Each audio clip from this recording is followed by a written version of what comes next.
फलटण येथील प्रांताधिकारी कार्यालयासमोर संजय आयवळे जे सामाजिक कार्यकर्ते आहेत त्यांनी आज लाक्षणिक उपोषण सुरू केले आहे।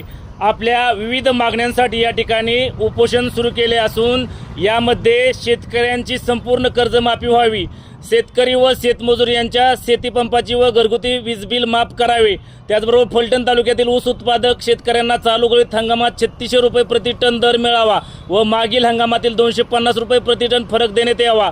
शेतकरी व शेतमजूर यांचा व त्यांच्या कुटुंबियांना रक्कम रुपये 10 लाखापर्यंत मोफत विमा शासनाच्या वतीनं या ठिकाणी काढण्यात यावा। दूध उत्पादक शेतकऱ्यांच्या गाईस प्रत्येकी 1 लिटर रुपये 40 पर्यंत दर मिळावा। सकल मराठा समाजाचं आरक्षण देण्यात यावे।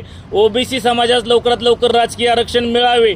धनगर समाजास अनुसूचित जमातीचे आरक्षण देण्यात यावे। मागासवर्गीय समाजास निधी वाढवून देण्यात यावा। यासह विविध मागण्यांसाठी या ठिकाणी